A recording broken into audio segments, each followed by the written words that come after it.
Hey, shalom, y'all. Bashim Hashar Brakadam. Shalom, Officer Kazak. Hey, Shalom, Yavashim Sharikathon. What's going on? Man, to Walter, how you feeling out of the while? Yo, I'm too wild, man. I'm sorry, Christ. Good to have you on here. You gonna be rocking it out with me today, sir? Hey, man, I'm just here to check it out. If you want me to chime in, I will. It's Always available. I was trying to make it over there to the library. I'm in the O, but I ain't make it over there, so I said I just jump on the live. Oh, okay. Well, sorry, Christ. How long you in O for? I'll be here till tomorrow. Alright. Yeah, about Shemir back a thumb. Shalom, yo. Yavashim Sharikathon. What's going on? Come on. Not much, sir. What's going on with y'all, mighty men? Cool, man. What's going on? What's going on, man? Good to have you on here, warrior. Kind of a con, sir. So lucky. These rappers dropping like flies. I ain't seen Crazy this out many here. rappers get killed like that. Like they get killed like niggas in the hood get killed. Yeah, man. It's getting real rough out here. Yeah, better get up under that umbrella like Rihanna.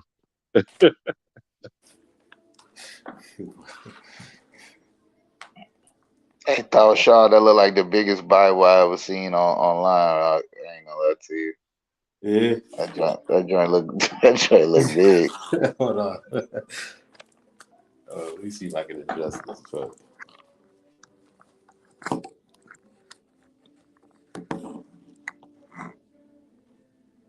Alright. Oh, you ain't want it on the screen? That joint big. Yeah. To get out the picture. Them Levites be having the real scrolls, so could not. Y'all think y'all got a Bible? You ain't seen the Bible. Kind of a con. Sorry, Jeff finna say like, dang boy, boy, you can tell that Negro Levi boy, they got the biggest Bible, the biggest everything, the biggest hymns, and everything.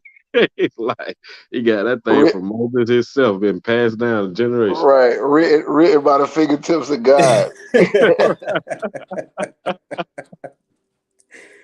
Man, listen, man. My ball Dukes had it sitting on the dresser for years since I was a youth, just collecting dust, having it around like decorations. I was like, man, listen, I'm gonna use that.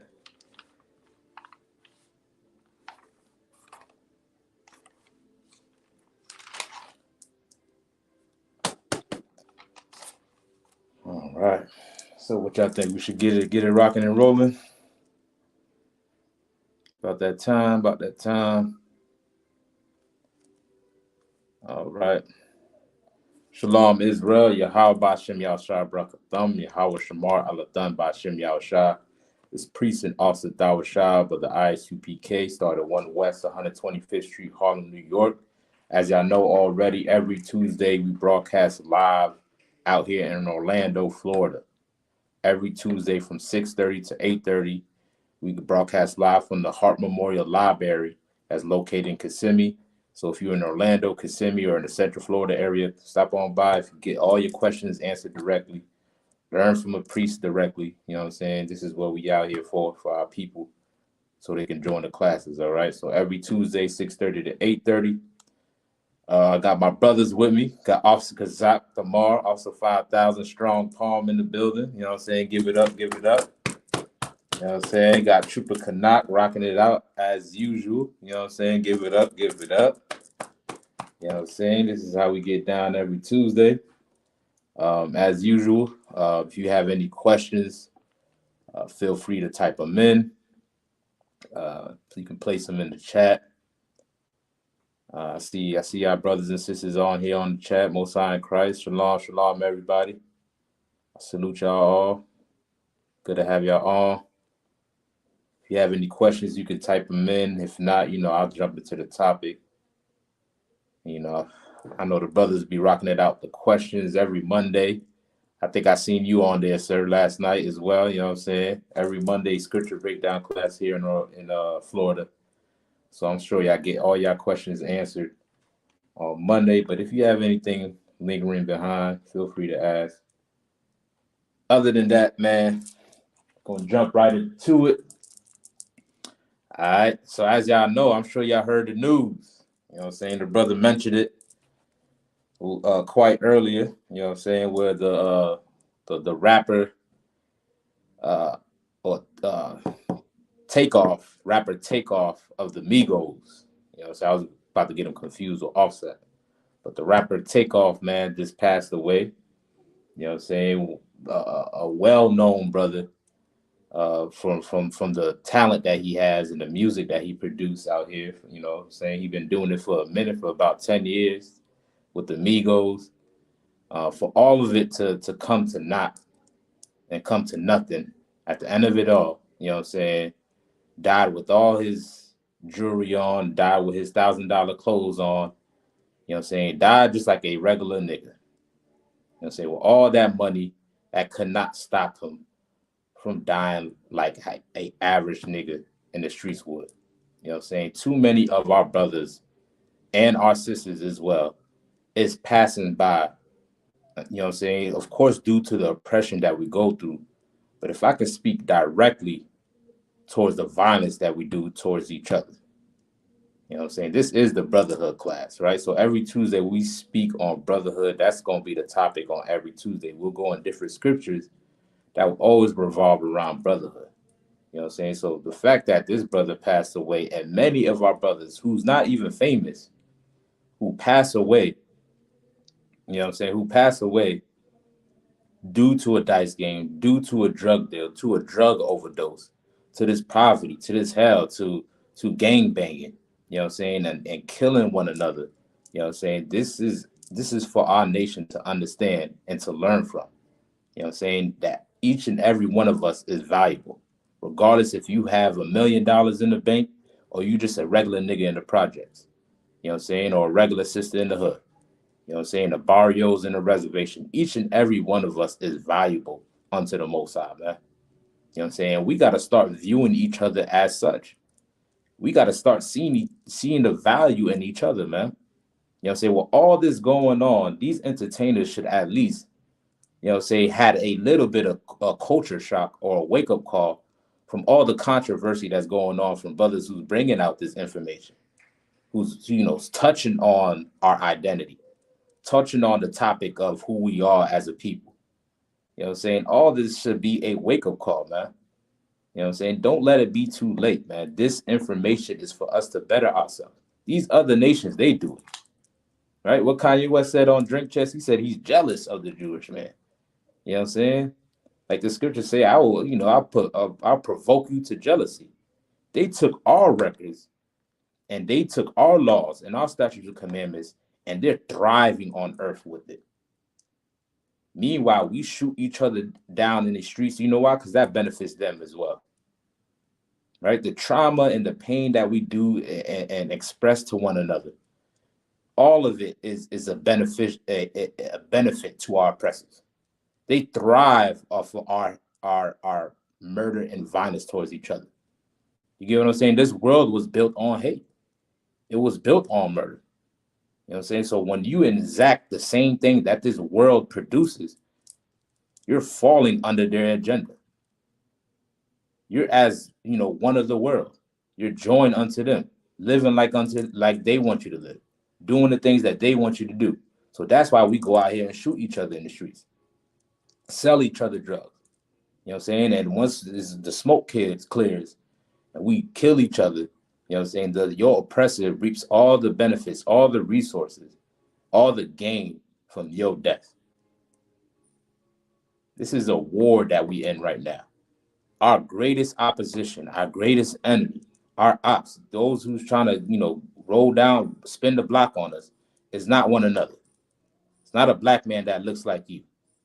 You get what I'm saying? Your oppressor is your greatest enemy. This is our common enemy, the so-called white man. If I can be plain, you know, so I know they're canceling niggas out here. You know what I'm saying? But I'm gonna be plain. You know what I'm saying? These other nations, from the Caucasian man to the Arab man, to the African, to the Chinese, Japanese, all these other nations, man, they are making sure that you don't come together as a nation. They are making sure that we stay divided, man. You know why? Because that's our enemies, man. These other nations are our enemies. And once we realize that, man, that can unify us as a nation.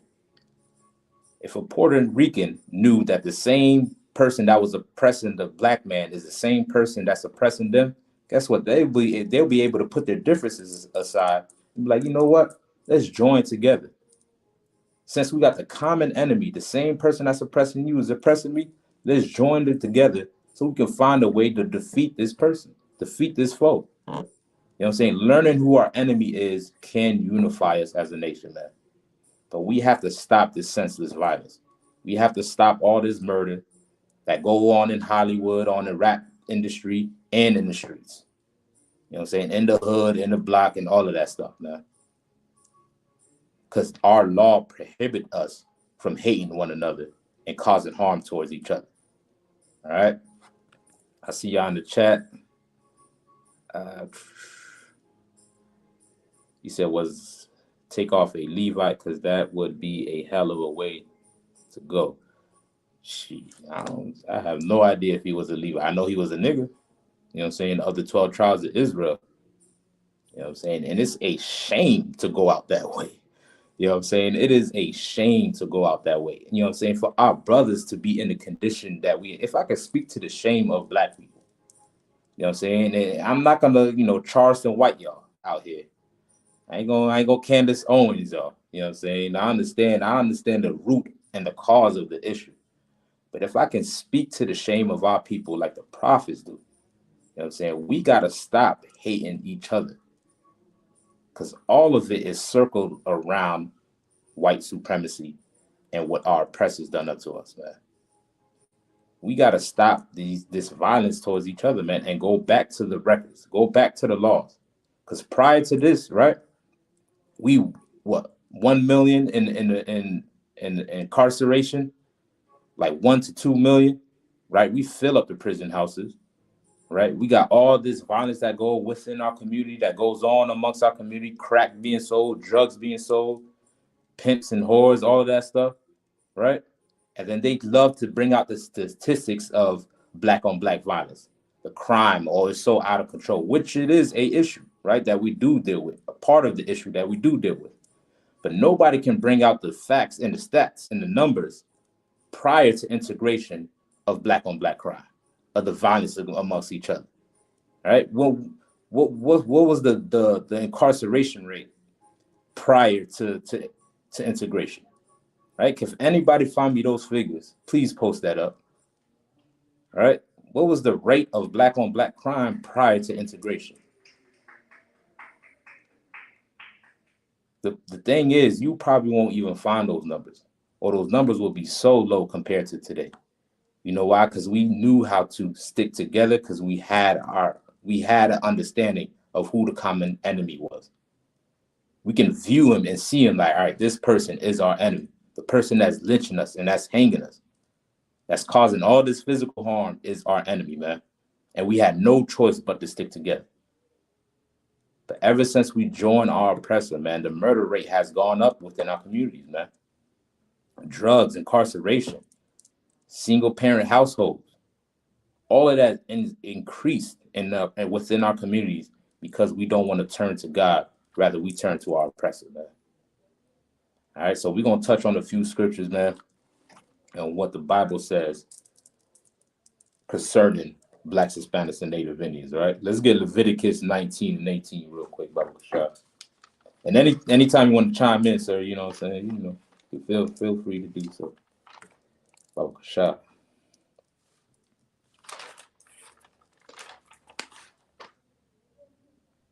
It's like, sir. Okay. Leviticus 19 and 18. Bible shot. Sir, I have it. All right, you go ahead, Woody. The book of Leviticus, chapter 19, verse 18. Mm-hmm. Thou shalt not avenge, nor bear any grudge against the children of thy people. Against who? The children of thy people. Read it from the top one more time, Bible shot. Cut out of one cut. Leviticus 19 and 18. Mm-hmm. Thou shalt not avenge, nor bear any grudge against the children of thy people. Now, what is this talking about? Somebody help me out. right? This is the law that was given unto the Israelites. What is this law trying to say right now? Lucky, sir. Go ahead. Is it saying that you shouldn't like seek revenge on somebody? Kind. You're exactly right. You want to elaborate some more too? Like okay, say for instance, if somebody shot your cousin, Lil D, you shouldn't like want to go and shoot them or kill them. Like if somebody killed a family member of yours, you shouldn't bear hatred and a grudge to the point to lead you that you want to go kill that other person or somebody from their family, like a tick for tat sort of thing, like what we see in the streets nowadays. That's a good example. You know what I'm saying? I like that example as well too. You know what I'm saying? And we understand the spirit behind it also too. If somebody kill your loved one, because the love that you have for that person, we can understand why you want revenge for the death of your loved one or the harm of your loved one or justice for the harm of your loved one. We can understand that, man. You know what I'm saying? But all of that could be avoided if we adhere to the laws and the records of this book called the Bible, man. You know what I'm saying? All of that could be avoided. You don't think that the family members of Takeoff is not going to retaliate? You don't think his homies and his crew is not going to retaliate, man? That's what that's how it all started, right? With the Bloods and the Crips.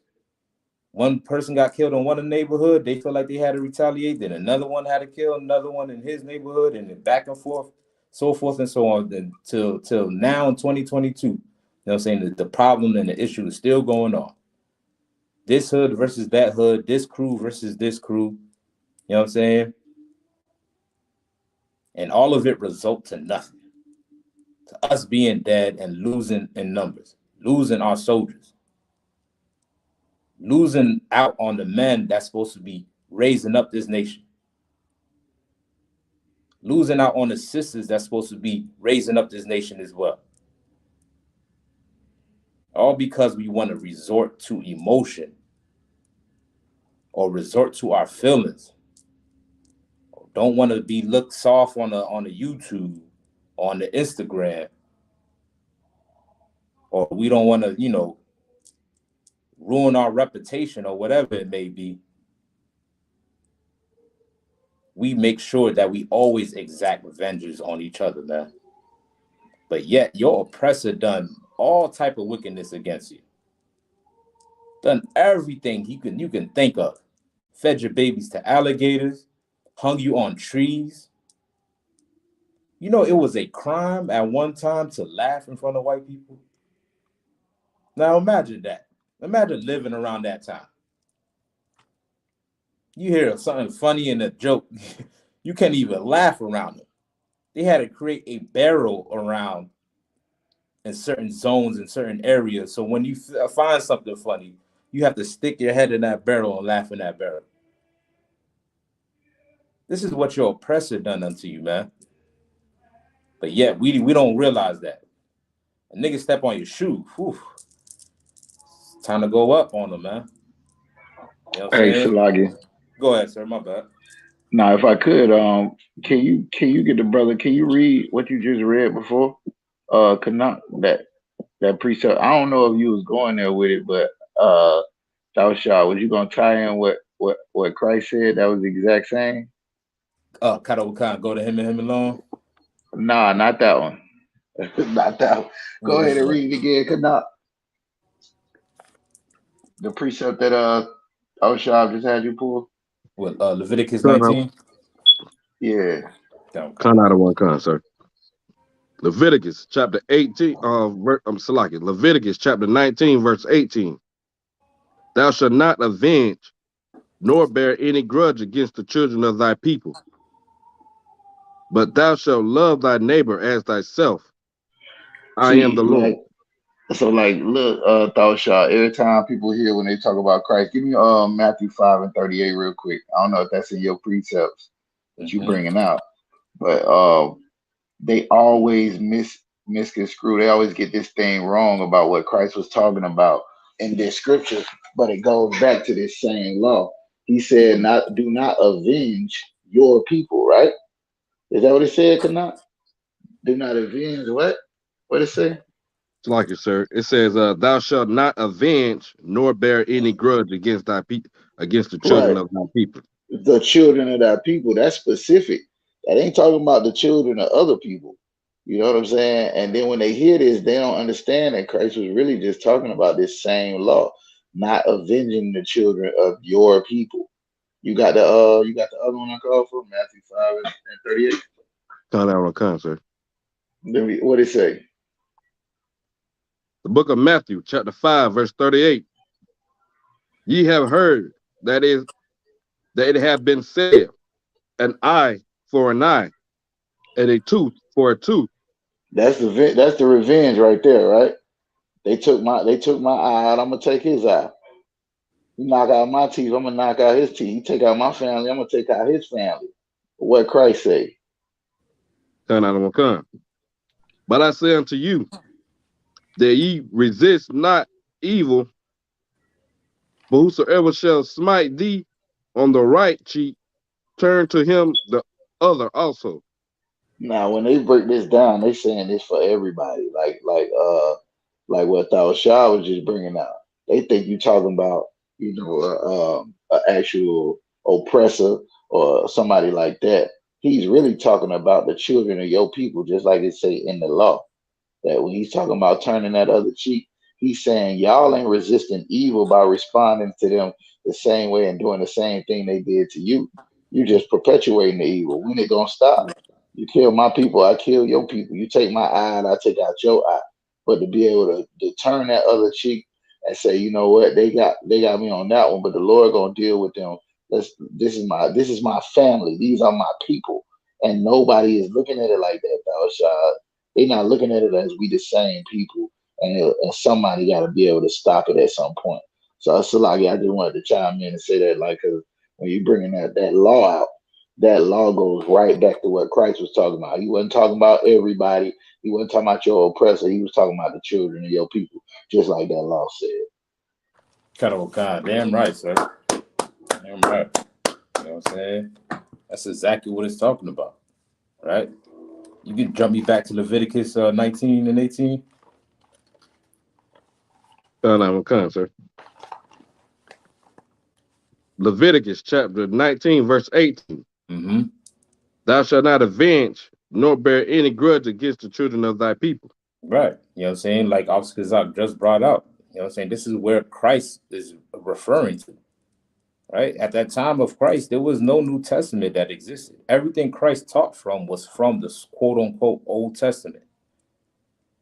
So everything that he understood, he got it from the Old Testament. What he did is took the laws and the records and taught us the spirit behind it, man. You know what I'm saying? And it's not talking about everybody on this earth. Because think about it, not everybody on this earth is going through what you're going through, man. This is only talking about the people from your stock, from your lineage. Blacks, Hispanics, and Native Indians. Who's quick to exact vengeance on each other, man. We are quick to exact vengeance on each other. This is something that we know from you. You got 6-year-olds that's rapping about this and Bronx doing drill music. 12-year-olds, young cats, man. Don't even know they right from they left, but they know who to shoot down, right? They know how to run on their ops and all of that, right? Right. This is an issue that existed all the way in the time of Christ. So when Christ came on the scene, they knew exactly who he was talking to because this only is referring to the 12 tribes of Israel. It was not referring to everybody on this earth. This law that we're reading right now was given to the Israelites during the time of Moses. This is when Moses was teaching the Israelites how to keep the commandments in the wilderness, telling them what to do. So this only could be talking about but one nation on this earth, man. The same people that's locked up in the prison systems, man. know what I'm saying? What also Yahweh said, he said, our people are less than 20% of the population, but make up more than 70% of the prison population. It's crazy. You know what I'm saying? Black on black crime. Right. You know what I'm saying? Of course, we already know the white man is the devil. But it is not given unto us to be that way neither. To be the devil. Right? Don't be like your father, the devil, man. The Lord created us to be the rulers on this earth. And he gave us these laws for righteousness, man. On how to deal with each other civilly, morally. To have a conscience, man. Your oppressor don't have a conscience, man. This is why he'll lock you up with the tune of 70%. He wants to get rid of you, man. And that's the spirit of this world. The spirit is the vibration of this world is hate a nigga, kill a nigga. That's all it is. Everything you see is negative towards black people. A black man posts his history online, they call him anti-Semitic. A black man is tired of getting used and abused in the industry, they call him hateful and anti-Semitic. Everything that they do, they criminalize black people, man. Because they want you to make sure that you continue to kill each other, man, and to hate each other. But the Lord told us and commanded us that we don't avenge each other, that we don't bear any grudge towards each other. Right? Read on, Trooper Kanat. Kana. But thou shalt love thy neighbor as thyself. So who is considered thy neighbor then, based on the context of what we just read?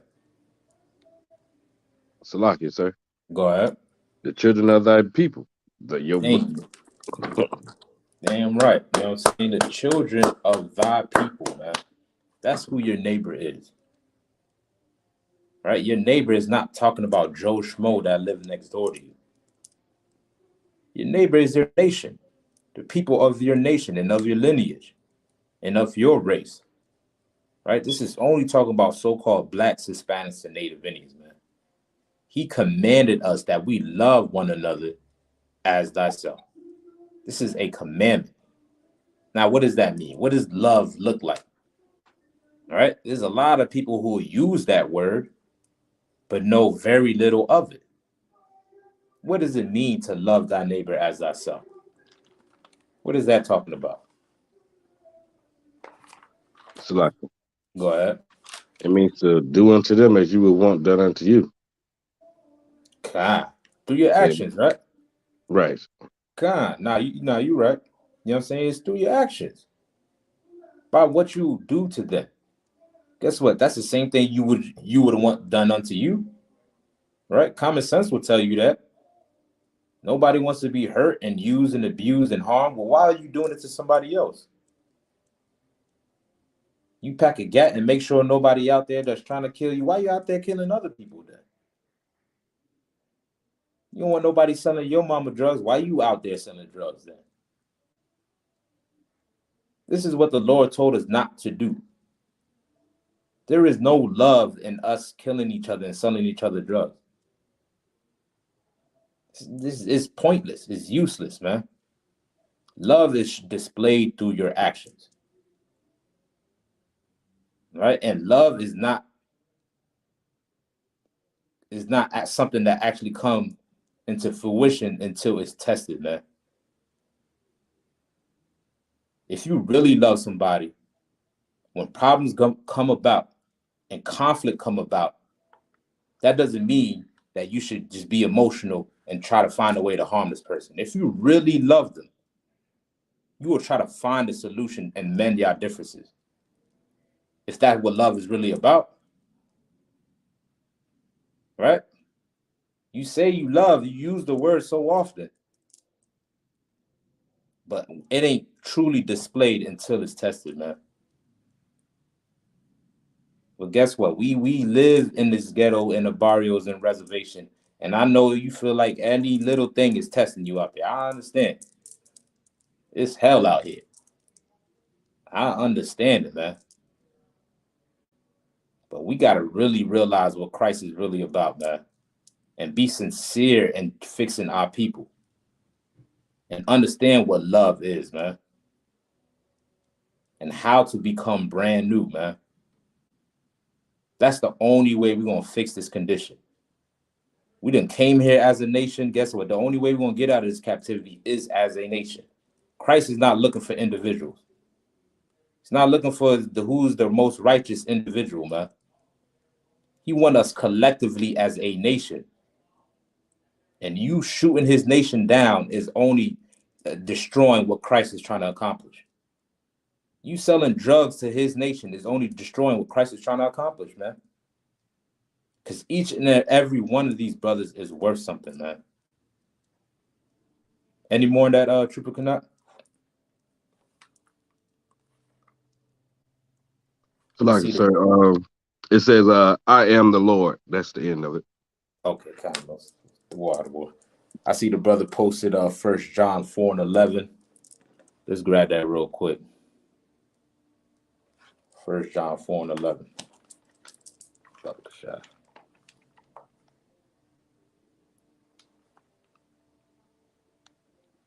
And any more precepts too, sir? You want to drop on them, you know what I'm saying? Hey man, you can make me little and make you big on the screen now. You do your thing. I don't need to add to it. If I do, I chime it up. Okay, God. If Kind, sir. 1 John 4 and 11. Bible shot. The book of 1 John, chapter 4, verse 11. Beloved, if God so loved us, we ought also to love one another. Right. And now, how has God shown that he loved us? Think about that. Everybody talk about they love God because it gives them a warm feeling. It makes them feel happy. So they go to church and sing and dance and they get that tingling feeling and they think that's the love of God. That's suffice enough. That's all I need to do to show that I love God.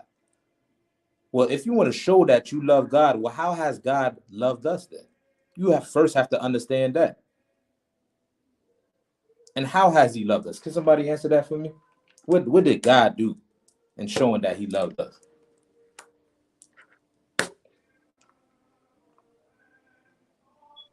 Like it, sir, for one. Mm-hmm.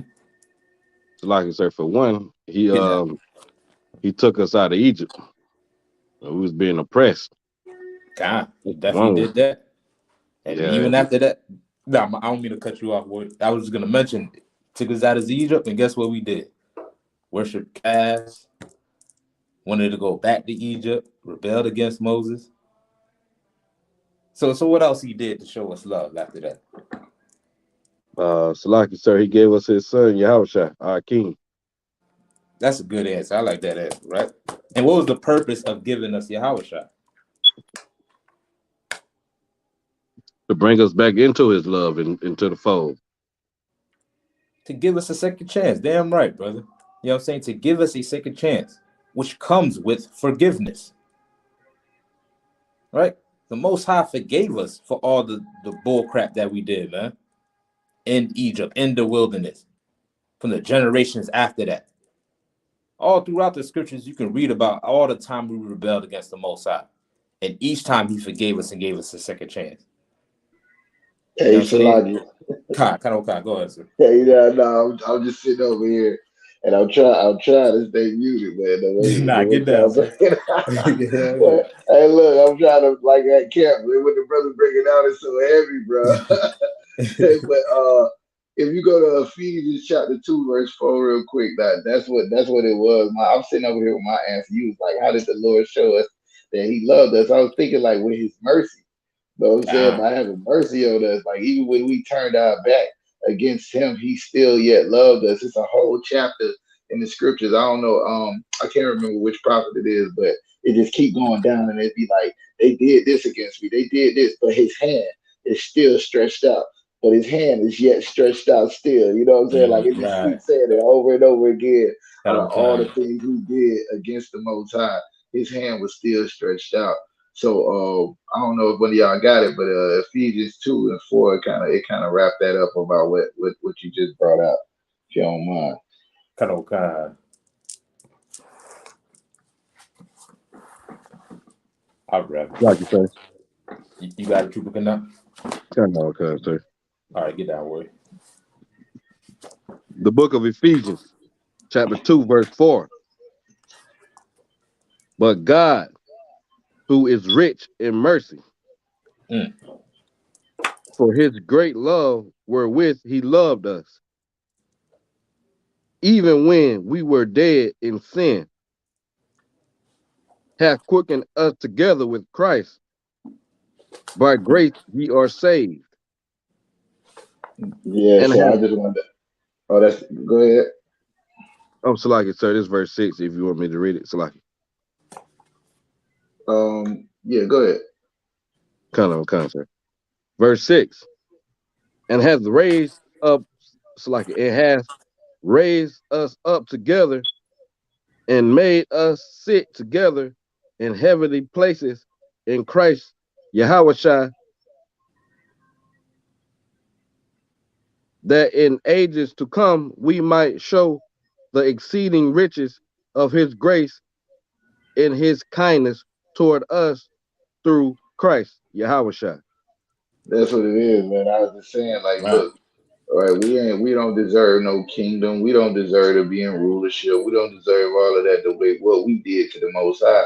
And it's like, you know what I'm saying? Sometimes even your brothers, that's what the same thing Christ was talking about turning the other cheek.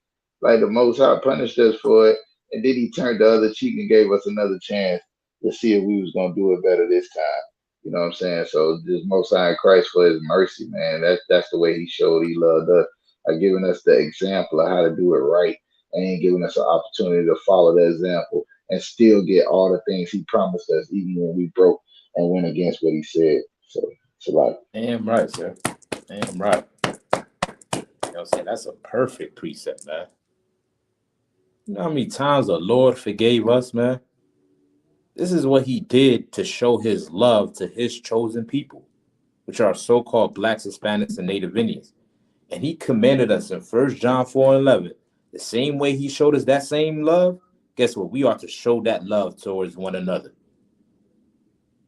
That mercy that the Lord showed us, guess what? Show it to your brothers and sisters, man. That forgiveness that the Lord gave us, give it on to your brothers and sisters as well, man. The Lord had mercy on us, man. All of us don't deserve this to even be in the truth, or none of us deserve this. But yet he's given us a second opportunity to rebuild this nation. And we can't do it if we're constantly beefing with each other. What nation can stand that's fighting amongst each other? Right? Don't Christ say that in the scriptures? Right? Two nations can't stand together. So I'm paraphrasing. You know what I'm saying? If they fight amongst each other. A nation can't stand if they fight amongst each other. Well, we're falling right now because we have a constant conflict between each other, man. And it'd be over the most pettiest stuff. Pettiest, man. A nigga will find a podcast to argue about the most dumbest shit on earth. It's lucky. But nobody out there is actually providing a solution. Right? Well, we're reading the solution right now. Right? Read that in 1 John again one more time, Baruch. 1 John 4. Sir. John, go ahead. The book of 1 John, chapter 4, verse 11. Beloved, if God so loved us, we are also to love one another. Right. This is how you show that you love the Most High. Jump me down to verse 19. Sir. Verse 19. We love him. It's like it. We love him because he first loved us. Read on. If a man say, I love God, He and say hated what? his brother, it's like it. If a man say, I love God, and hateth his brother, read on. he is a liar. He is a what? A liar. He is a liar, man. If a man claim that he loves God and hate his brother, meaning so-called blacks, Hispanics, and Native Indians of his tribe, of his lineage, of his race, he is a liar, man. And all of y'all fake religious cats out there with the Jesus piece and the Christian cross selling your people dope. You know what I'm saying? You hate your brother and you hate God, man. You out there with what the Muslims be wearing, the kufi or on your head, and you take it off to do a drug deal real quick. Guess what? You don't love God. You selling that poison to our people. So what? You can get a white man around your neck, thinking that's Jesus Christ. So you can wear some old Christian cross around your neck, man. You don't love God, man. You only just say it by your words. You only have the outer appearance for your love for God. You know what I'm saying? But you're not willing to do what it takes to show that you love the Most High. We all in hell. We all in poverty. We all broke. So you gonna sell your brother poison so you can come up off of him, off of his destruction?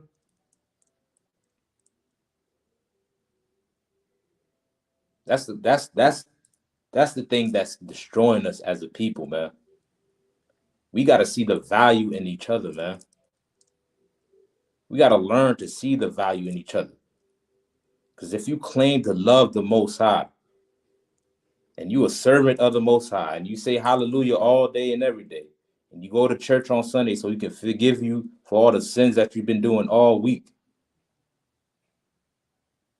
If you think that's going to make you righteous and make you holy, and God is going to accept you because of that, man, you only lying to yourself, man.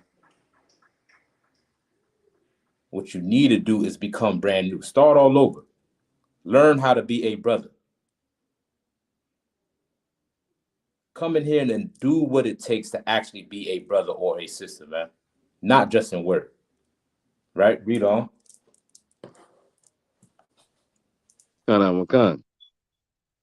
For he that loveth not his brother whom he hath seen, how can he love God whom he have not seen? Right. That's a good question, right?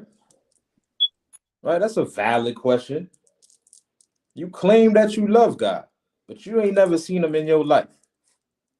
But you see your brother who resembles that power that you claim you love, but you hate him. You only fooling yourself, man. You only fooling yourself. You see your brother all day, every day, but you don't show no mercy unto them or unto her because you don't really love God, man. Well, maybe God shouldn't show no mercy unto you. Maybe we should continue to be in this hellhole that we in right now. Maybe we should continue to be in the bottom, be in poverty, and be oppressed under this so-called wicked beast, man. Not so-called, under this wicked beast. That's what you telling God? When we go out here doing all this nonsense towards each other, that's what we telling the Most High, man. Well, if you want mercy from God, we need to show it to each other, man. On how you treat your brothers is a reflection on how you love the Most High. They both go hand in hand. You can't say that you love God and hate your brother and think you're righteous. Neither can you hate your brother and act like you love God or love your brother and not serve the Most High. They both go hand in hand, man. The proper way on how to love each other is found in these scriptures. God laid it all down for us. He laid it all down on how to treat each other as a society, as a nation, how to be civilized, how to have morals, how to go about with conflict. Because think about it, they're going to come about. We a whole nation. You don't think problems are going to come about? Yeah, conflicts will come about, man. But there's ways to go about it. And if you truly love your nation and love black people and love Hispanics and love Native Indians, guess what? You will take the proper steps in finding the solution and mending your differences, man. Being impulsive is destroying us. Being sensitive and soft is destroying us, man. What we really have to do is examine ourselves to see if we really about what we claim to be about. It's cool to throw up that fist. It's cool to wear all black and say Black Lives Matter. That's cool and all. It was so fun to do. In 2020, they was doing it. Remember that, sir? Back in the marches we went to and going out there and speaking unto the people. Back in 2020, everybody was pro-black. No justice, no peace. God, oh God. No racist police. God. Yeah, that was the whole thing. And look, right after the election, you ain't seen no justice, and you ain't seen nothing but peace. God, You oh know what I'm God. saying? The only people who ain't getting peace is people like Takeoff and PMB Rock and all the rest of the brothers in the hood that nobody knows their name. Those are people that still getting killed, and we still ain't got no justice, man. Look at that. Ain't nobody got their hand up. Remember they had the oppressors was out there with their fist up. Like we still like it. Whatever. You bringing that up, man. That's kind of heavy. I will mute up, but yeah, I do remember. Got okay, sir. Man, we was out there. Everybody was so pro-black, man. In 2020, man, it was a trend. It was a fad to be pro-black, to be down with black people, to want justice for your people, to want better for your people. It was only trendy, man. Because like Officer Kazak said, we are still being killed.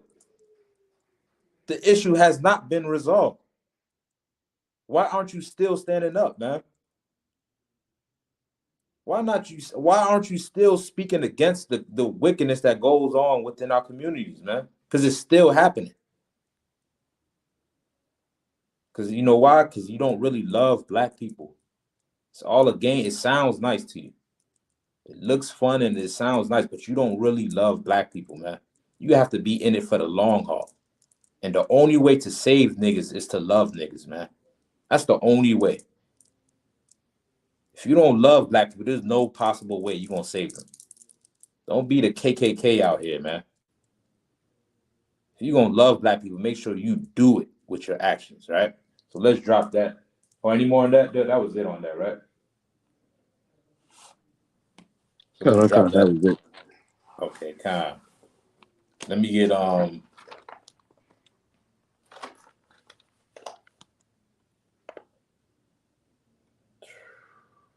get Luke 6:27, Bible Shah.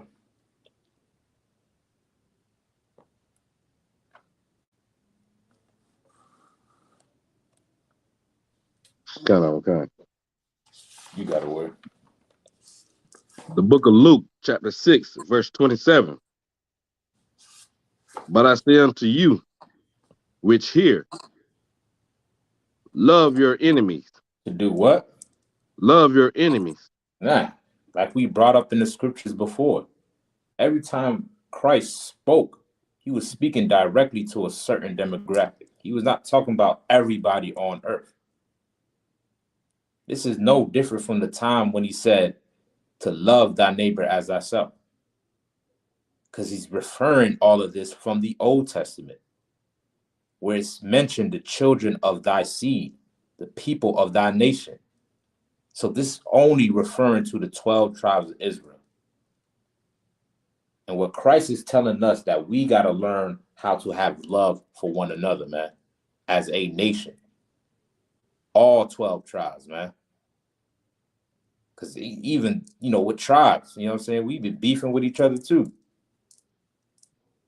Puerto Ricans against Haitians, Jamaican against African Americans, Cubans against Dominicans. Everybody have an issue with each other, not knowing that the oppressor is the reason why we're so divided. The reason why I speak French and English is the same reason why you speak Spanish. All by the hand of oppression and colonization and slavery, man. We ain't no different. We ain't different at all, man. But your oppressor will make you think that. So now we start to view each other as enemies, man. But Christ said, love your enemies, man. Love the people who you've been taught since for generations, who you've been taught from your grandma and your family to hate. Learn to love them. Even though they speak a different language than you. Learn to love them, man. Even if what they be beefing about, light skin, dark skin. That's the new thing now. Light skin, dark skin. Niggas we'll make enemies of each other for nothing, man. For nothing, we'll make enemies of each other. For the most stupidest stuff, man. But Christ said, love your enemies, man. Love the people of your nation. The people who you've been taught to hate. Who the world hates, man. Right? Continue on. Come, sir. But I say unto you, which hear, love your enemies. Mm-hmm. Do good to them which hate you. Mm-hmm. Bless them that curse you. And pray for them which despitefully use you. That's the only way your love can be valid. That's the only way you can properly display love. Because without that in place, love do not exist. It has to be a scenario or a situation for you to actually show that you love somebody. Other than that, you're just saying words. So when conflicts come about, when drama come about, issues come about, do you really love that person like you say you do? Do you really? Well, if the Most High can forgive us, man, you can find a way to forgive that brother or sister. The problem is, a lot of us, we love drama. We watch those reality shows and watch TV and movies. We filled our worlds with drama. We wallow ourselves in our misery and think everybody's against us. Well, all you're doing is showing a reflection of the self-hatred that you have for yourself. Hating another black man is hating yourself, man. Hating an Hispanic man is hating yourself. You got to learn to love your nation, man, even in the bad times. Even when he might have done you wrong. Go to him and him alone. Go to her and her alone. Don't let the first resort be violence or putting your hands on it, because that'll make you tough. You know what I'm saying? I've always been told that only cowards kill. You know why? Because that person that killed the other person was afraid of their retaliation. They'd be so afraid. And a lot of times, these brothers behind these triggers be scared to shoot, man. Scared to death to shoot. But the only reason they do it because they got their back against the wall. The only reason they do it because they don't want the hood to look down on them. They want to be down or whatever. A lot of times, them cats is cowards, man. Cowards behind that gun. Don't even know how to shoot straight. They shaking and jittery and all of that stuff and mistakenly pull the trigger. If I'm not mistaken, the brother Takeoff got shot by one of his own homies, if I'm not mistaken. This brother's trying to shoot the people he has a problem with. He ended up shooting his own brother. Use a punk with a gun, man. If you don't know how to use it, put it away. You don't even know how to use the firearm, you're going to pull it out. You know what real courage lies in? Going to him and him alone. That takes courage, man. That takes strength. A real brother or sister would do that. Only a coward will be quick to shoot somebody. But somebody with courage and integrity will step to them face to face and speak to them like somebody that got sense. My bad. You said Salaki Triple Canuck? Oh, kind of concept, Shalaki. So what you bringing Like out of heaven is get down. because it's like in the streets, it's well known. Once you pull that gun, you got to use it. That's a Mm-hmm. dumb thing to even come up with, to even be pulling a gun on somebody. But once you at that line where you done pulled the gun on somebody, Mm-hmm. now because of what we so called learned in the ghetto and in the hood, you gotta use it. Right. You know what I'm saying? Like brandishing the gun ain't sufficient. You gotta shoot somebody. Down. And the hood, now you got a rep that you done shot somebody, but now you going to prison. Right. The lose-lose situation. For you and your parents, because But another mother done lost her son, and another mother lost her son at the same time. look at that. It's ridiculous, man. You ain't gaining nothing. You think them niggas gonna visit you in that prison? Ain't no brotherhood in there, man. The niggas you doing crime with would be the same niggas that carry a casket, man. That ain't real brotherhood, man. All right? The only place you gonna find brotherhood is in the ISUPK, man. That life of crime that you think you so involved with, and the people that help you out with it and enable you in it, once you gone, guess what? Now it's their time to shine. Now it's their time to get all the fame and the notoriety, man. And meanwhile, the oppressor gets paid off of all of it. All that. He gets paid off of all. Guess what? Take off. This music about to take off now. Nigga died with his jewelry on. Died with his $1,000 clothes on and his $1,000 glasses on. Now all these damn executives about to reap all the wealth from his death, man.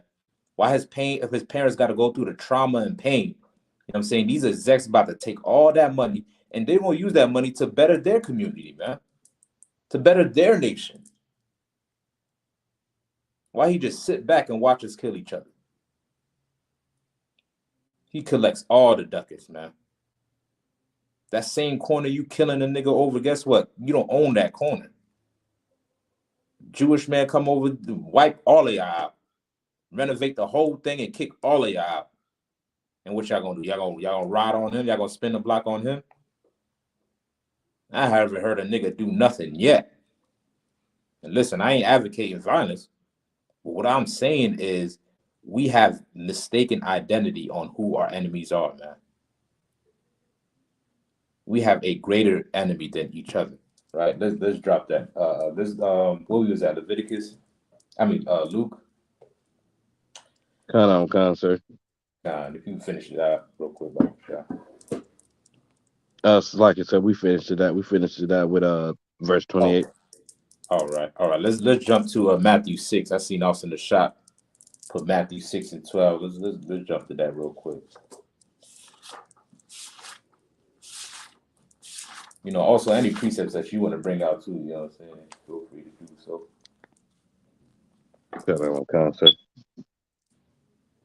All right, you got it. The book of Matthew, chapter 6, with verse 12. Verse 12. Kind of concert. And forgive us our debts as we forgive our debtors. Right. This is in the Lord's Prayer, man. I'm saying asking the Most High for forgiveness, asking him for mercy, because he is a terrible power, man. All the killing that you think you doing, guess what? He's doing all the killing out here. But he's asking him for forgiveness as we forgive each other. Because the only way we can get that forgiveness if we forgive each other, man. The only way we're going to get this mercy if we have mercy towards each other. They both go hand in hand. You ever wonder why you in the predicament that you in? Or why you going through this certain scenario or situation? That is a perfect time for you to sit back and think, damn, who did I double cross and do wrong? Did I do this brother do him wrong the other day? Do this sister wrong the other day? Because the Lord is taking count for everything that you do, man. And because you're not getting no mercy in your life, is because you're not showing nobody else no mercy, man. And that's how the Most High roll, man. You can't be a hypocrite. You can't. You can't say that you love God but hate your brother, man. This is what being in the truth is about. This is what serving God is about, man. The hell with your outer appearance. The Lord is not impressed by that. He's not impressed by what you have on the outside and what you do with your money and get the chains and all the cold clothes and jewelry and all of that. So you don't care. He's not impressed by that, man. What he's focused on is what's in the inside, man, the inward man, and what you do for your nation and how sincere you are through your actions, man. This is what the Lord is concerned about. And if you want mercy and if you want forgiveness, make sure you show forgiveness to another brother or sister. That's the only way you're going to get it, man. So like you, sir. Go ahead, Soldier. So like you, sir. Could I bring out this precept while we on topic? Come on, get down. 1 John chapter 2, verse 11. 1 John 2 and 11. Kind of cut. All right, you go ahead, Wood. But he that hateth his brother is in darkness, and walketh in darkness, and knoweth not whither he goeth, because that darkness hath blinded his eyes. That's like it, sir. Yeah, just like you were saying, like we don't know who is our neighbor, we don't know who is our enemy. So you hating your brother, you in darkness. Damn right. You blind to the fact that this brother just like you. You hate him without a cause because of what? Some of the foolishness that your oppressor taught you to love, which you're supposed to hate. And it also speaks of that in verse 15, if I may, sir, Salakia. Nah, get down. Go ahead. And it says, love not the world, neither the things that are in the world. If any man love the world, the love of the Father is not in him. Damn right, man. Damn right. You wanted to break that down? I mean, chime in on that? So like I said, it was just like how you were saying, the brother Takeoff died in his chains. Them $50,000, $100,000 chains. He died in his $1,000 Gucci belt and Prada shoes because he loved the things of the world, loved the glimmer and the glistens and what the oppressor presented to him as right things. But like the scriptures say, don't love the world because the things of the world will corrupt you, corrupt your mind, and will corrupt like what you're supposed to be doing. So you will hate your brother because the oppressor taught you how to hate your brother. Damn right. And like, yeah, con. So you got the love of the Father is in the commandments, which say love your brother, not hate your brother. Damn right, man. You know what I'm saying? This is what the Lord commanded us to do. It's a commandment, meaning you're obligated to do it. It's a necessity to do. Not if you feel like it or maybe or if you want. All of that nonsense in your own selfish ambition has got us in this position that we are in right now. Because we don't take the severity of loving each other to the max is the reason why we're in the condition right now. Everything should be revolved around making sure that you take care of your nation. There's nothing else on this earth more important than taking care of your nation. Nothing. Like what possibly could be more important than that? Why you think niggas like Kanye West is doing what they're doing right now? Or Kyrie Irving? Sooner or later, you're going to have to realize I need an identity. I need a nation. I need a language. I need a set of own culture. Because what they providing us with right now is destroying us, man. And if you join yourself onto it, you're going to die along with it, man. That's what this world is providing us with. That's all it teaches you from the youth on up. Just how to hate another nigga. Well, your freedom on learning how to love your brothers and sisters is found in these scriptures. All right? Perfect precept, perfect precept. So let's drop that. That was it on that, right? Kind of, sir. All right. Let me get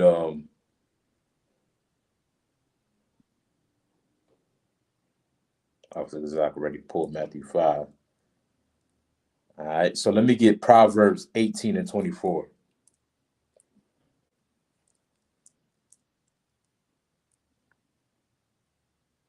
All right. And big up, man. I know the brothers just got back from Houston. Also the shock and also out to Zion, man.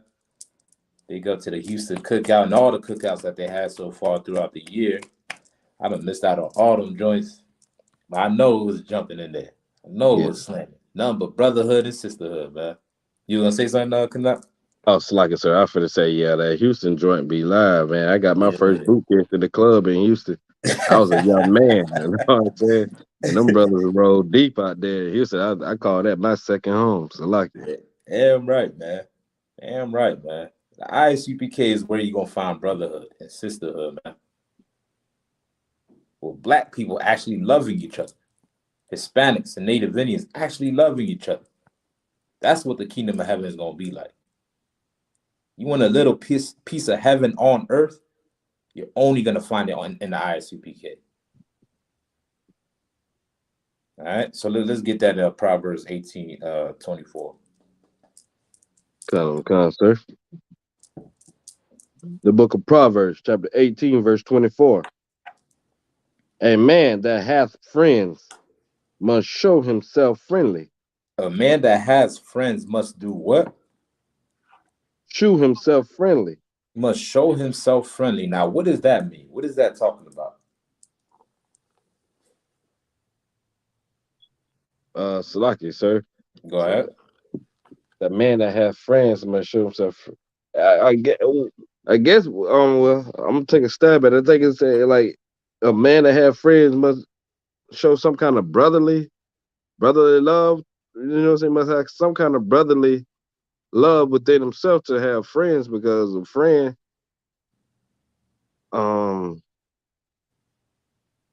like in Ecclesiasticus, it tell you like prove a friend first before you call him a friend. Mm-hmm. So if you got some friends, meaning you don't prove yourself brotherly to these brothers who you call yourself your friends, or you done been there for them in their time of need, or slug. Is that what it's saying? Like you ain't no person that nobody can get along with. Like you ain't all aggressive or always causing strife, or always, like, you know what I'm saying, causing ruckus among people. You're a reserved type person. Like people can trust in you with vital information, or just trust that you will have their back at a point in time. God, that point right there is the point that I wanted you to make. You know what I'm saying? It goes along with what we was reading about in the New Testament. Loving your neighbor as yourself. Treating your brother as you want to be treated. You know what I'm saying? You know you don't want to be disrespected or harmed or played with or none. So why are you playing with other people? Right? A man that has friends, right? A man that has brothers around him, make sure you treat them like a brother as well. Make sure you take care of them as a brother. With your actions and also what comes out your mouth, man. Because like Trooper Canuck said, right? Like, you know what I'm saying? You come around, there's always strife, there's always conflict. Every time you come around, it's a problem. You know what I'm saying? You like Devo. You know what I'm saying? Every time you come around, it's a problem. Well, like the scriptures say, cast out the scorner and contention will cease. If things is all good, whenever you leave and people get back to being brothers, guess what? You are the common denominator. You're the issue in this factor. You're the problem. And you got to realize that about yourself. You think everybody's wrong because they have an issue? Nah, maybe the issue is you, man. Learn how to be a responsible adult and take accountability for your own actions, man. Not everything you do or say is always going to be right. Maybe you might slip up and say something. Well, correct it. Make it right. Realize that you did mess up. I did do wrong. I'm not being a brother. I'm not being a friend. So let me make it right. You got to realize that you have issues as well. You have problems, man. And if you want friends, and if you want people to be around you, if you want people to view you as a brother, if you want people to view you as a sister, make sure you're doing the same thing back unto them. If you want people to be loyal to you, if you want people to be trustworthy, if you want people to be dependable, make sure you're exactly that then. You can't expect nobody to give that to you if you're not giving none of that back. All right, it's mutual, it's reciprocated energy. That's all it is, man. If you want people to be loyal and kind and forgiving, guess what? Make sure you're doing the same thing back. Right? Read on. Kind. And there is a friend that sticketh closer than a brother. Right. And there's friends that can stick closer than a brother, man. Like what we go through is what binds us together, man. We all have suffered as a nation. All of us. Each and every one of us, man. And this is what's going to bind us together, man. If you have an issue, you can still create a bond and unify if you have a problem. Right? You should not be so quick to end a friendship, to end a brother or end a sister because some small disagreement. All right? You are obligated to exercise these things if you want to build this nation up. Or else we're going to continue to see more black mothers cry. That's what we're going to continue to see. More black mothers cry. They get on the news and say, why my baby? You know what I'm saying? They go on TV specials on the internet, crying and explaining how it hurts them to hear people smoking on their son, or how it hurts them to hear people bragging about in their rap songs how they killed their son. We're going to continue to see that if we don't actually look within ourselves as individuals and realize what we are contributing towards each other. Are you being a brother towards another brother? Are you being a sister towards another sister? Yeah, the white man is a problem, but guess what? Some of you niggas is problems too, man. You got problems. Well, fix it. Find a damn solution. Realize you have problems. So we can stop going through the things that we're going through, man. Right? So let's drop that. I like it, sir. Go ahead. Can I read this one precept? Come on, get down with Ecclesiasticus chapter 6, verse 14. It's actually 14 through 17. I read it real quick, sir. So like if I may. Nah, get down. Go ahead. Come on, sir. It says, a faithful friend is a strong defense. And he that hath found such in one hath found a treasure. Nothing doeth countervail a faithful friend, and is excellence like, and his excellency is invaluable. Mm. A faithful friend is the medicine of life, and they that fear the Lord shall find him. Mm. Whosoever feareth the Lord shall direct his friendship aright. For as he is, so shall his neighbor be also. Right. Now that's a heavy precept, man. You know what I'm saying? And the point of what it brought out towards the end, fearing the Most High by keeping his law, statute, and commandments. Because that's what teaches us how to be a friend. That's what teaches us how to be a brother. We have all type of laws that's written in this book. including moral laws, man. To teach you how to have morals, integrity, to be a stand-up person. You can find that all in the scriptures, man. So that way we don't have to go through the things that we're going through, man. Because we all need each other. Nobody can do it by themselves. I don't care who the hell you are. Any nigga that get on a rap song and talks about he made it on his own, that nigga is selfish, man. I don't care who he think he is, man. Anybody out here talking about you did it on your own, I did it by my life, you is a liar and you're selfish, man. We all need somebody. Everybody needs somebody. Well, if you're trying to get help in your duties and the things that you do, if you need somebody on your corner, you know what I'm saying, make sure you deal with them righteously.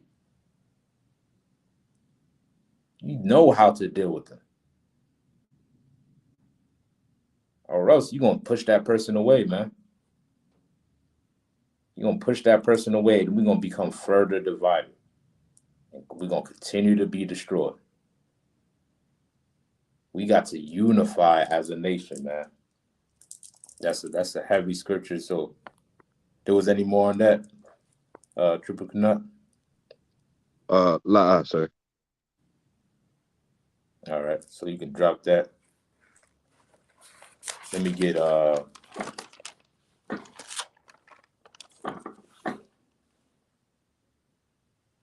Romans 12 and 20.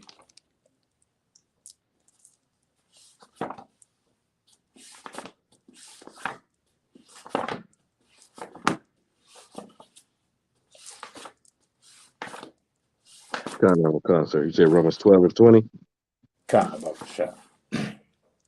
The book of Romans, chapter 12, verse 20. Mm-hmm. Therefore, if thy enemy hunger, feed him. There goes thy enemy again. Right? Thy enemy is talking about who?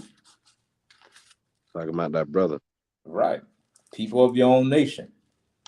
Right? What is the scripture saying to do unto them? Therefore, if thy enemies hunger, feed him. Right. If your enemies hunger, people of your own nation hunger, and they got a problem, guess what? That's a time where we got to stick together the most. Feed him. Make sure he all right like you all right, man. Even though y'all probably got different ways of thinking, different backgrounds, come from different hoods, at the end of the day, y'all both black men. And that should be worth something, man. Y'all both Hispanics. And no issue should trump that, man. That should be able to unify us enough. The fact you share the same blood as me, I'm going to choose you before I choose any oppressor. I'll choose my greatest enemy before I ever side with some damn devil. The hell is, man, that'll be the day I lose my mind. I'd rather side with my people. Yeah, these entertainers is weird as can be and doing all type of wickedness. Yeah, I'm sure Takeoff was not, serving the Most High and keeping the law, statute, commandments. I can understand that. But still, we understand and we feel the pain of our brothers and sisters that get gunned down through violence, that died through violence, man. We understand that pain, man. And we got to learn to stand with each other so we can stand against the enemy, the oppressor, the true enemy, man. Choose each other before we choose our oppressor, man. Right? Read on.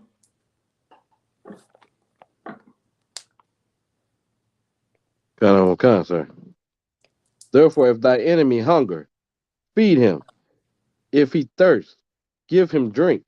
Mm-hmm. For in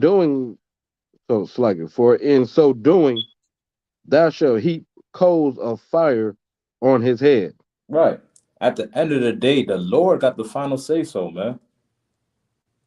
The Lord got the final say so. Let the Lord decide what the judgment gonna be. Isn't that happened with the time of David? Right? If y'all familiar with the story with David and Saul, when they was going at it, David had the opportunity to kill Saul in that cave. He had to drop on Saul. But all he did is cut a little piece of his garment while he was sleeping, and then showed it unto him. He said, you know what? I had the opportunity to kill you, but you know what I'm going to do? I'm going to let God decide between me and you. That's what he told Saul. I'm going to let the Most High decide, man. Because guess what? Even though Saul was a king and David knew that the Lord anointed him to be king, guess what? The Lord chose all of us as a nation to rule this planet Earth. We're all his chosen, man. We're all his anointed, man. And you harming one of them is going against what the Most High wants. You trying to kill one of them is going against what the Most High wants. The Most High, he views us as gold and as something of value. The problem is you don't view each other the same way. I'm talking about your worst enemy. Learn how to utilize your resources together. Just because you a blood or a crip doesn't mean you can't get money together. Doesn't mean you can't eat together. Because you're a vice lord or G doesn't mean you can't eat together, man. Most of these cats is beefing, don't even know why they beefing.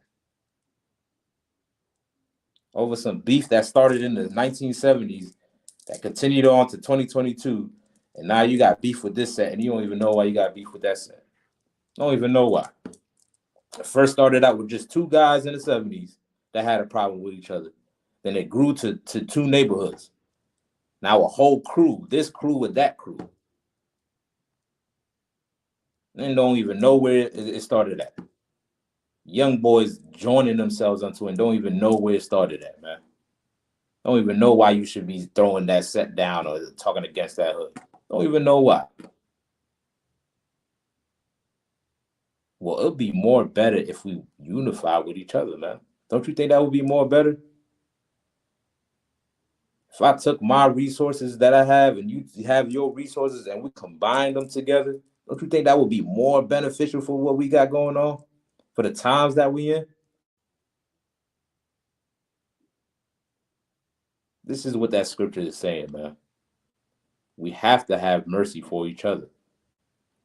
And anybody that's not willing to forgive their brother, guess what? Like Christ said, it's better that you should tie a brick around, a millstone around his neck and cast him into the sea if he harms one of these little ones.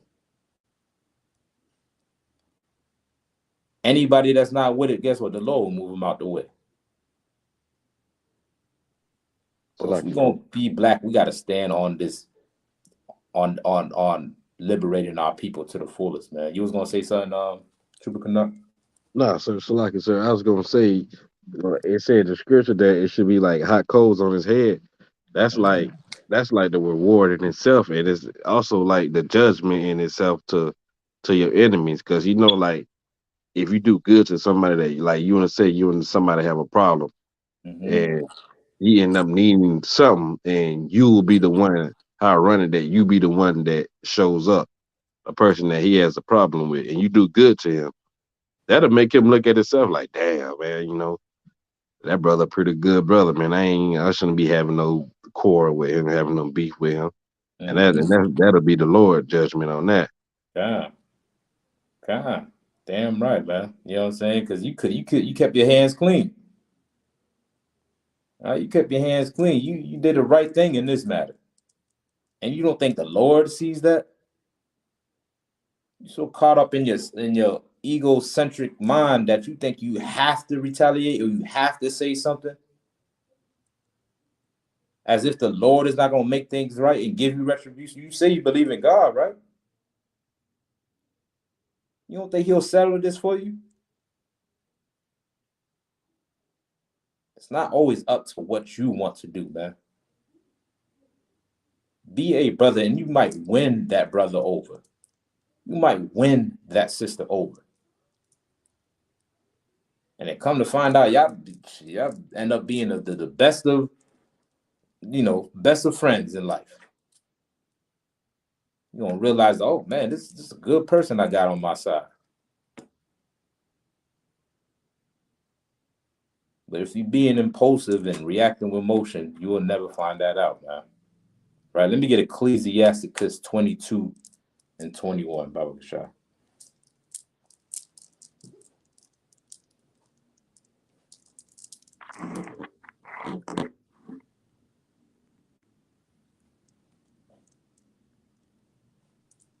Cut on concert.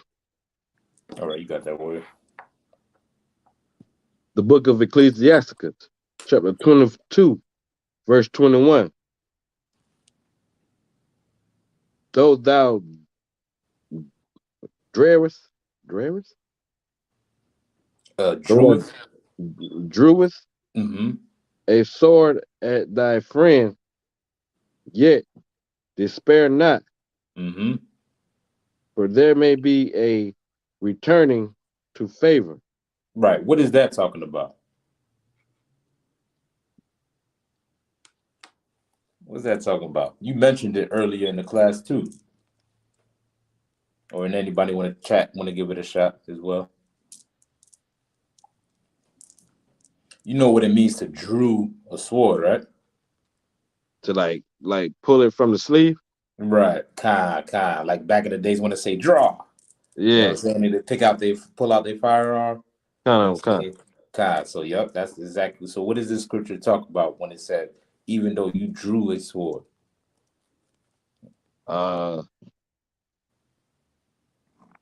It's just saying what goes around comes around. Like, is it saying that? Mm, Is it saying like you drawing a friend like you got a cause, not a cause, but you disliking your brother, but you disliking your brother for some, but it might be somebody that's doing the same to you.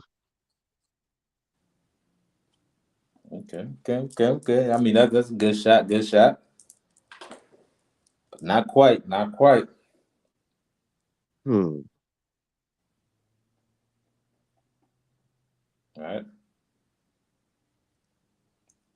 Anybody else want to give it a shot? Or read it from the top one more time.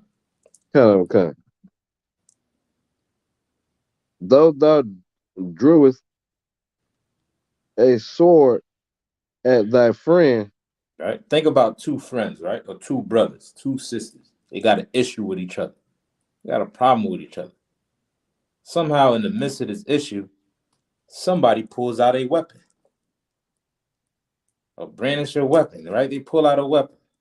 And like how you mentioned in the class earlier, once they pull out that weapon, they feel obligated to actually, use it now. Right. Right? They feel like, oh, damn, I don't, I pulled it out. I got, what I'm saying? I got to use it now. You know what I'm saying? And of course, in the cast who's on the opposite end of this firearm, he's thinking how he gonna defend himself. All right, but the point of what is bringing out is that these two have an issue that escalated to the point of violence or about to be violent.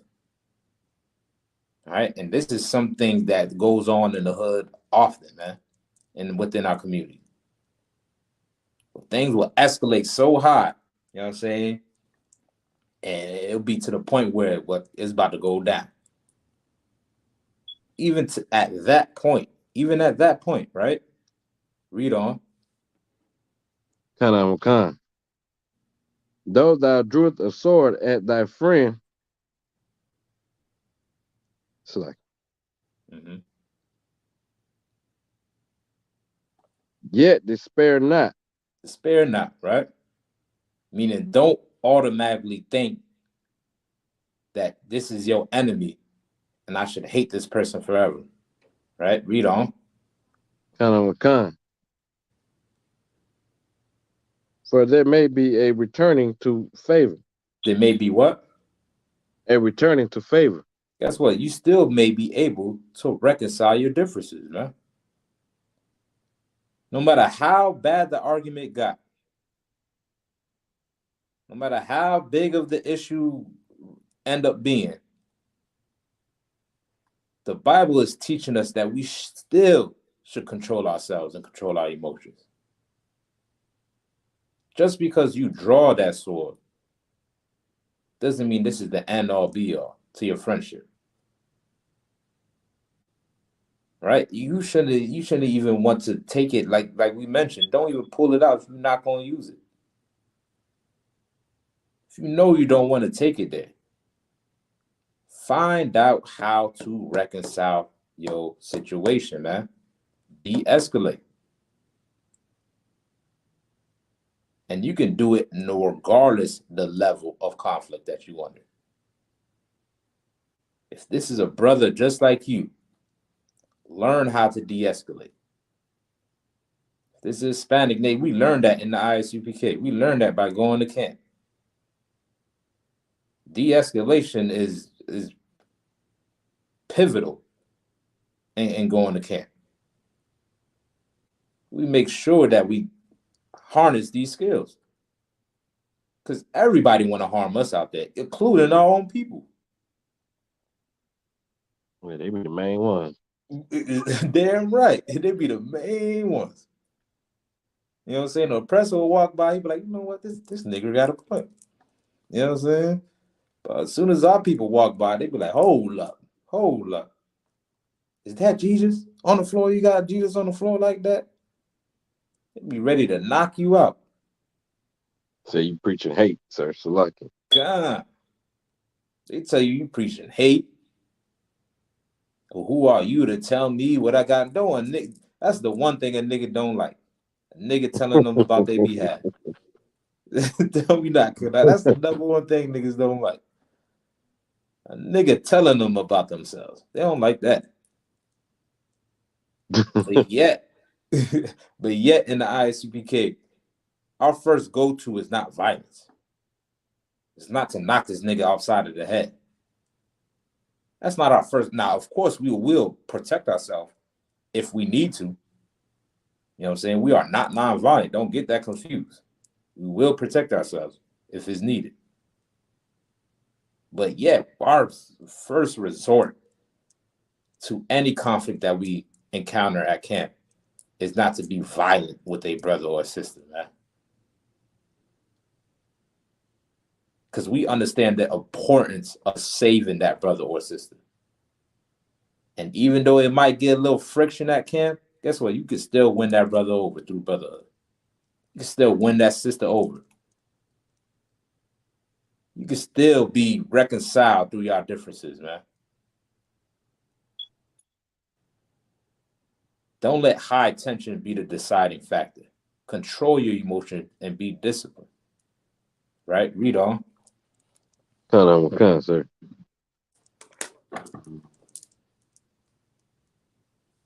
If thou hast opened thy mouth against thy friend, fear not, for there may be a reconciliation. Right. Even if you might said something, you slipped out of the tongue. You know what I'm saying? This happens, man. Like I mentioned, some of y'all is drama filled, man. I don't know what it is, but some of y'all just love drama. And niggas get to gossiping. Bitches get to gossiping and talking and bickering and saying shit that they shouldn't be saying. And now you got a whole issue on your hands, man. All right, learn how to keep your mouth closed, man. But if you happen to say something that you wasn't supposed to say out of your mouth, don't be out there getting ready to, kill somebody over he say, she say. Don't be ready to stomp somebody's brains out over just words, man. Or nowadays, Twitter fingers. Or typing online. Go to him and her alone. Reconcile your differences. But there is a matter and there is a point that you can take it beyond just words that will cause the differences to be unreconcilable. That will cause it to be an issue that's not able to be fixed. If you continue with your mouth, right? Read on. Come, sir. Except for upbraiding. For what? Upbraiding. For upbraiding. What is that? Mm-mm. See, Right. we ain't gonna get the definition. Oh, I can uh, tell. Is I can tell. Look it up. okay. That is, I don't know. Why you asking me for it? I don't know. But yeah. Let's get that definition real quick if you're able to. About sure.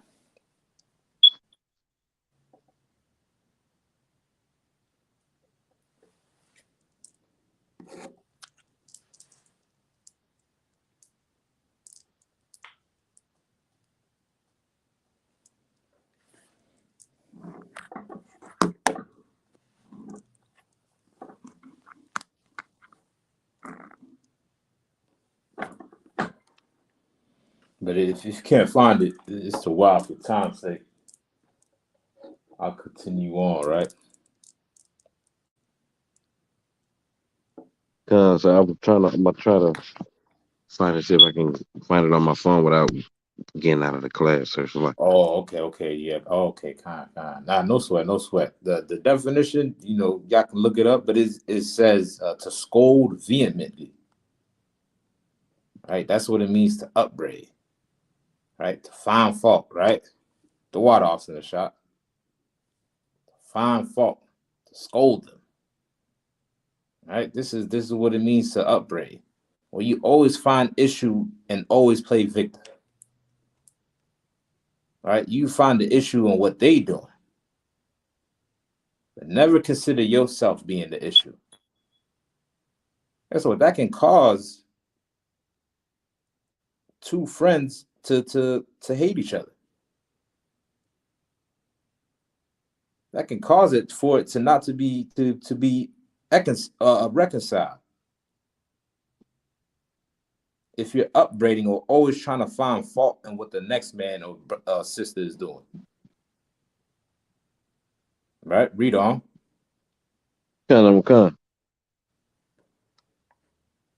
except for upbringing or pride. Or pride. Oof, that pride is a mug, man. It's a mug, man. That pride, man. That pride. You won't let it go, right? And I was, reading up on the story too. I don't want to say no misinformation, but the stories was, about the matter between Takeoff, that how his I think that's his uncle or nephew or whatever his partner in the rap group, Quavo, was there with him during the dice game. You know what I'm saying? And allegedly that he was down by 7,000 in this dice game. Now this nigga is rich, right? He is a millionaire, sells records across the world. He down 7 grand, right? You should know when to, throw out, just give out in the game. But allegedly, right, this brother will end the dice game down 7. He gets upset with the person he throwing bones with. And that's how the whole conflict came about. And a lot of that has to be with pride, man. Kind That's pride. Like, is it really that serious? Your ego won't let you lose out on 7 grand. Your ego won't let you take a L or take a loss and just walk away. Your ego won't let you do that. Now, look how great this situation in this matter has escalated. Now you right. don't lost your partner now, your own blood that they related to. You Yeah, don't that's his lost nephew. them. Come on, go ahead, my bad. Oh no, so like you said, I was just saying that's his nephew. Like you said, like yeah, you're right. Oh, That's his nephew. nephew. Okay, Khan. Now he lost them over a simple matter that could have been resolved. Oh, my bad, man. Matter of fact, yeah, take that 7 grand. You right, man. I don't mean to get upset, man, but I'm down 7, brother. It's all right. I'm gonna go ahead and go to the bar and go back to my hotel, and that's that.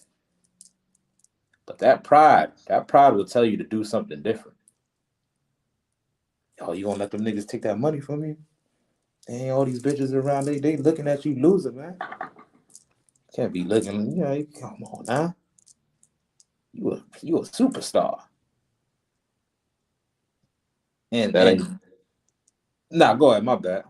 No, sir, Shalaki, I didn't mean to cut you off. No, I was just gonna say that ain't pushing P because if he would have seen the whole outlook of everything, he know he got way more money. Like just imagine like the females around him seeing him just lose 7 grand and then he go somewhere else and pop out with some more money. Like that that attract them gold diggers. Like, you know what I'm saying? Like this nigga just God. lost 7 grand and then he ain't hurt him. Right. But his, like you say, his pride come before destruction. And now he gotta walk around with that over his head for the rest of his life that his pride got his nephew killed. And So that's like, sad, brother. You kind. You exactly right, Warrior. That's sad, man. And I'm sure that is, that's bringing about grief that he wish he shouldn't be dealing with. And think about all the brothers that died the same way in the dice game. That's not famous. That's not rap stars who maybe lost out on $20 in a dice game, but they pride won't let them, let it go.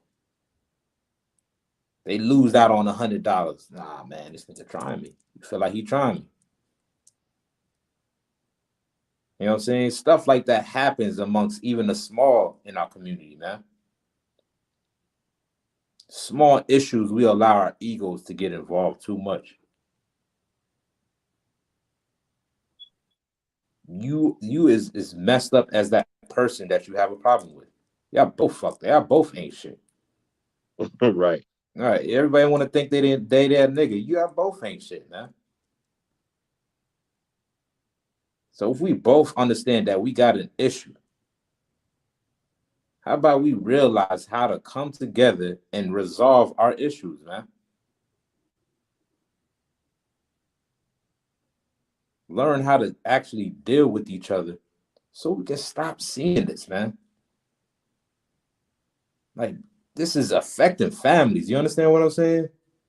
Like, these mothers is going to have to grieve for their son, grieve for their loved ones. These fathers is grieving for their sons. Now, a whole community have to grieve and feel sad, and you know what I'm saying, because another hood legend got shot down.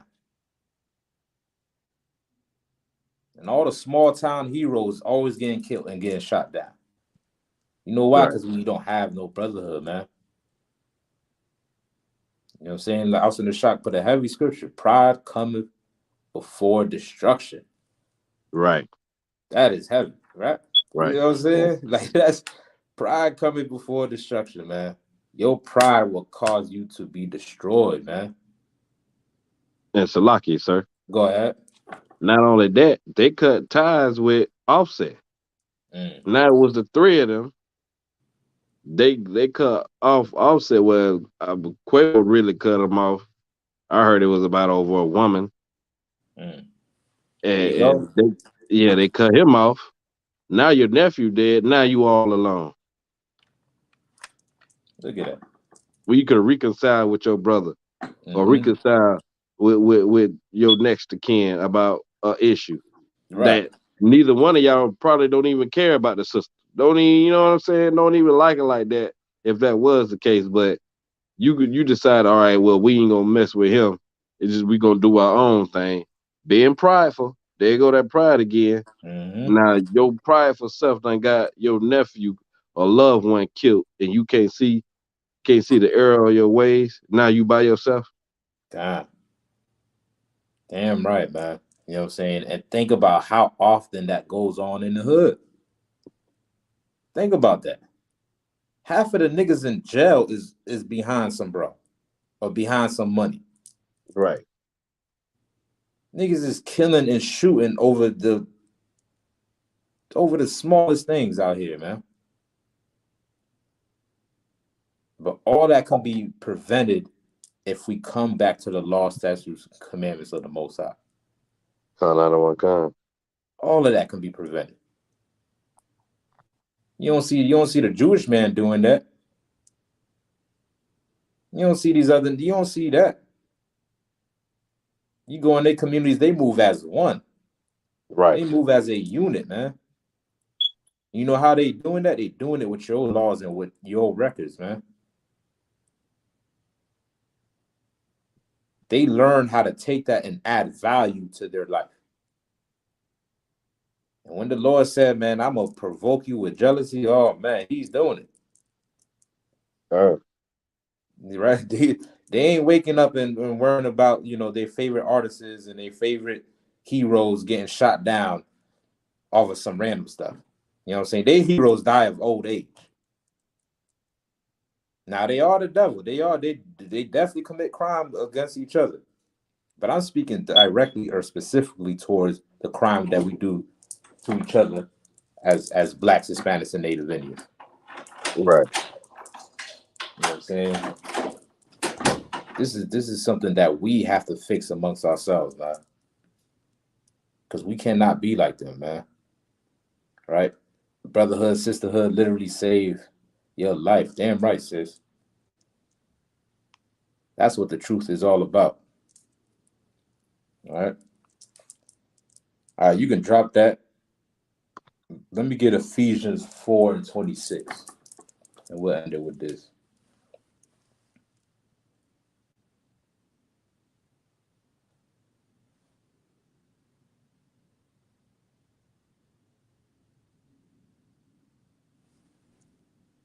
Concert. All right, you got it. The book of Ephesians, chapter 4, verse 26. Be ye angry. Be what? Angry. Be ye angry. Now, throughout this whole class of what we spoke about, and speaking directly towards the issue that we have in our community, which is the violence that we have and the hatred that we have for each other, right? And all of that we talking about, right?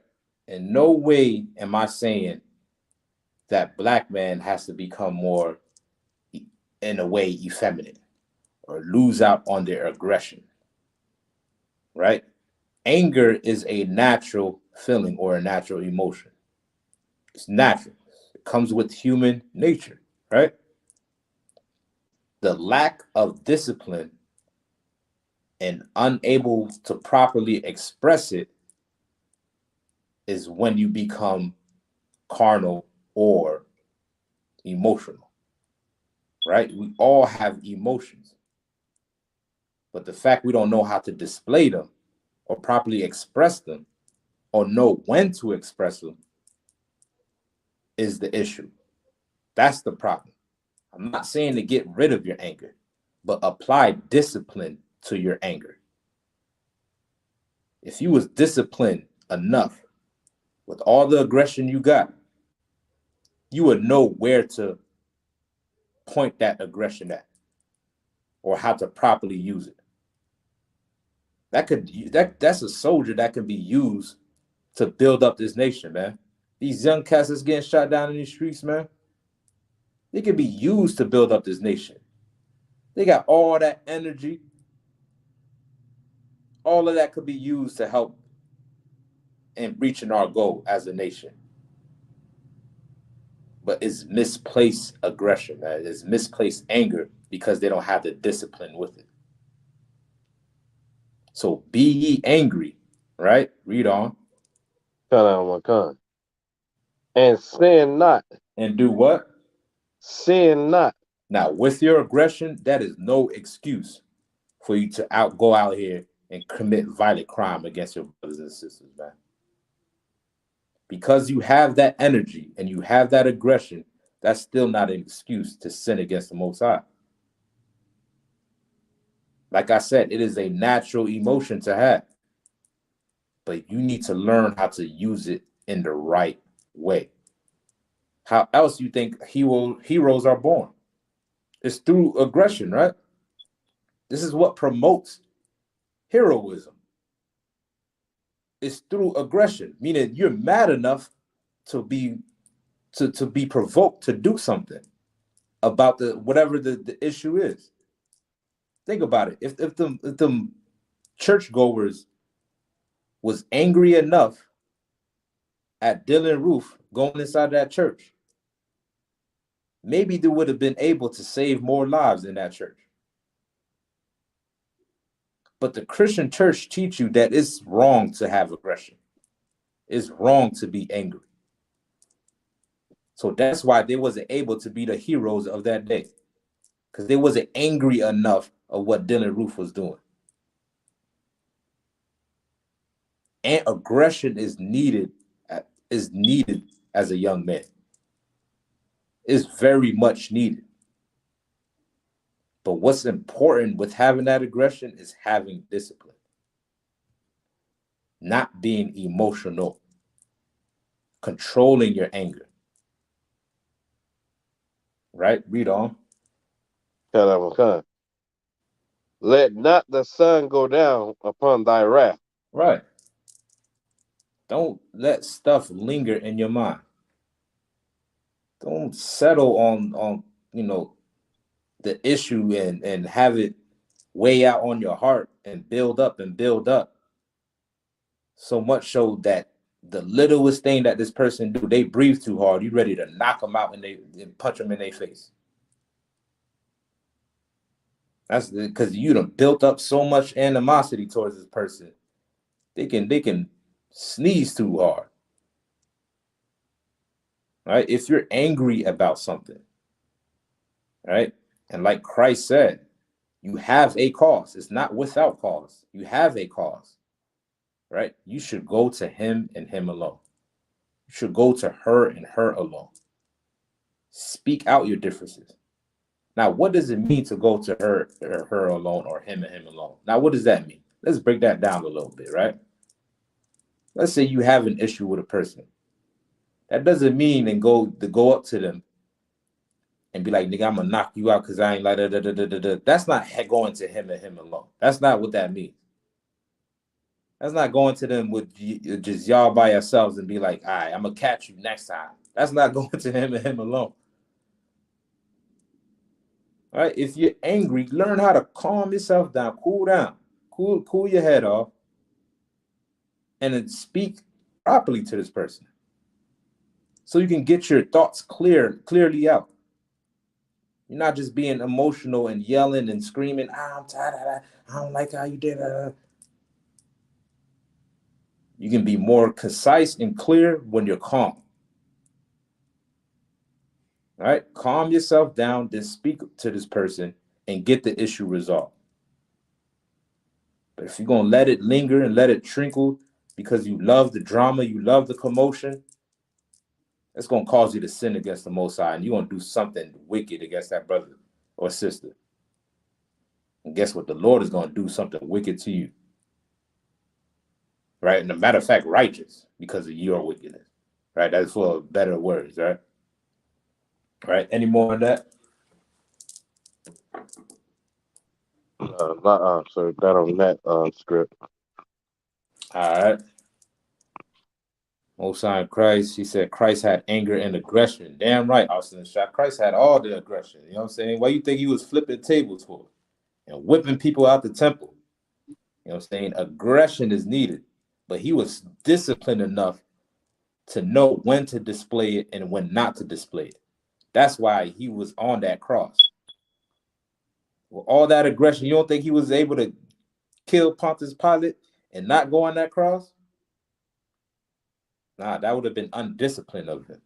He knew his task, man. And that's all these young brothers need. They just need discipline, man. They don't need to get rid of their aggression. They don't need that. They don't need to get rid of their manhood, their masculinity, man. Hold on to your manhood. Hold on to your masculinity. Be a man. But apply discipline to it. So that way you can be a soldier for Christ and for your nation. So damn right, man. Christ definitely had aggression, right? He says, don't go tell the world or don't go tell them in front of a bunch of people. Right. Damn right. You know what I'm saying? Go to him and him alone. This Yatu. Nobody else. When I mean nobody. Not your cousin, not your homeboy, probably heard or not. Listen, nobody even has to know that you went to them and them alone. You ain't got to be like, yo, I'm about to go to this person alone because this person, you ain't got to do that, man. Just let it be between y'all two. Just y'all two know. Y'all two know about the discussion that y'all had. Nobody else got to know about it. You ain't got to broadcast it so everybody can know that you have an issue. Go to him and him alone. So that way we can stop seeing our brothers and sisters getting killed in the streets over something that's pointless and useless, man. All right, so with that, man, we're gonna end the class. Water everybody that came through, man. The water officer Kazak, Trooper Kanak, everybody in the chat. Class will continue on the same channel tomorrow. I think also the shot should be on tomorrow. So big up to everybody. Make sure you like and subscribe and share the class, y'all. So shalom, Israel.